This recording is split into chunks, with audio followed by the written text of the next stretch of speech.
Hello Year 4, this is your Tuesday English lesson and your TLP for today is, can I use imperative verbs to give direct instructions? Okay, let's explore what is the difference between an imperative verb compared to a verb that we normally use. We all know that a verb is a word which describes an action, occurrence or state. For example, the ice cream is melting. The snowman wears a hat. But what is an imperative verb? Well, an imperative verb are sometimes known as bossy verbs. They are verbs which tell you what to do.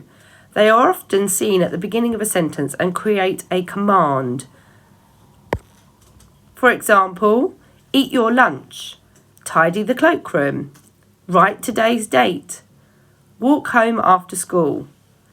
I'm sure you've all heard some of these through your day. In each of these commands, the imperative verb tells the person what action they need to take.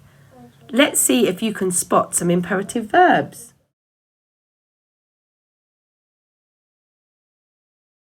That's right, the imperative verbs are written in purple. They tell us what to do. That's why we call them bossy. So where do we see imperative verbs? Imperative verbs can often be seen in persuasive adverts, sets of instructions, recipes, and in general conversation.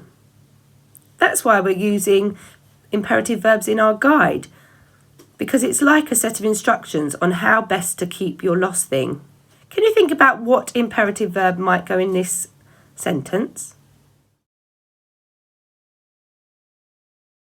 There's more than one answer. You could have said, get up, stand up, tidy up. I bet you thought of some other ideas too. How many different imperative verbs can you think of which would fit in the following commands here?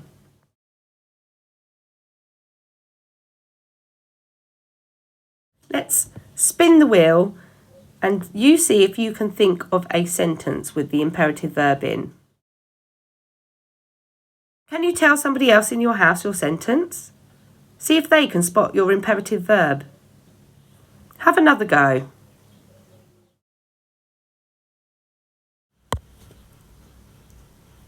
What about this one?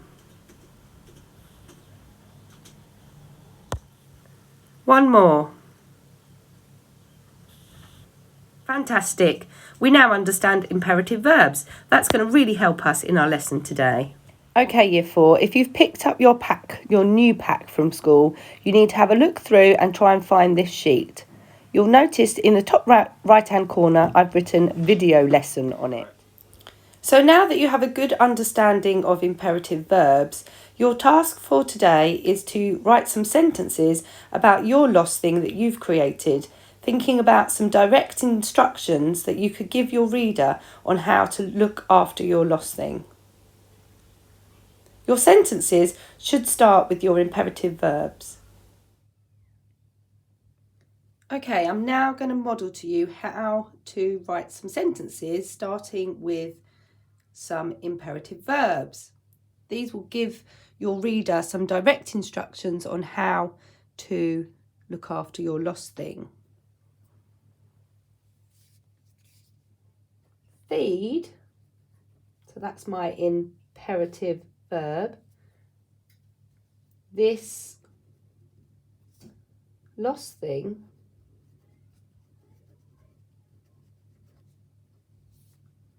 a daily diet of LED lighting available from most local supermarkets.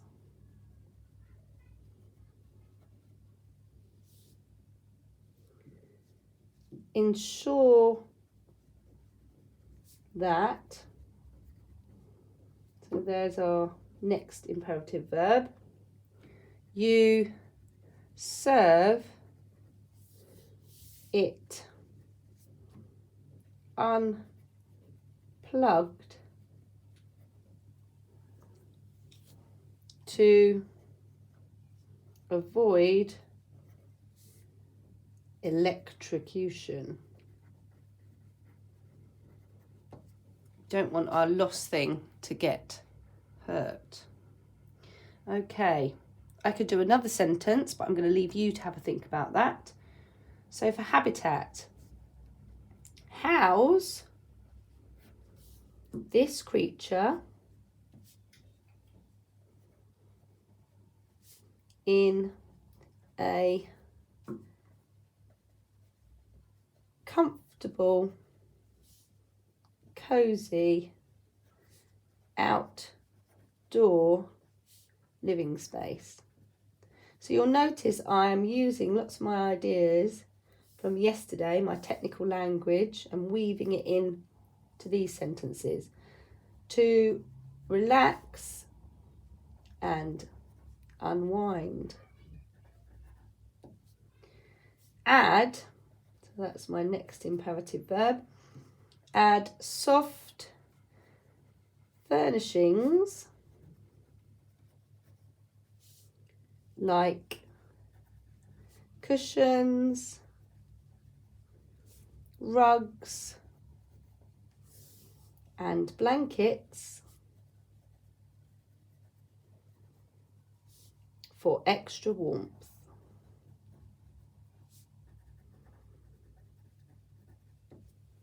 Okay. And my last box, how to care for them. Offer, so that's my imperative verb, opportunities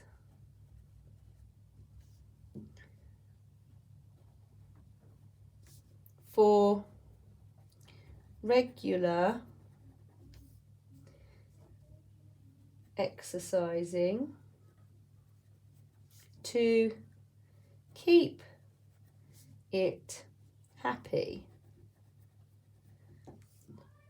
Make sure, so that's your imperative verb, it can socialise every day with others whilst out on its treasure collection tour.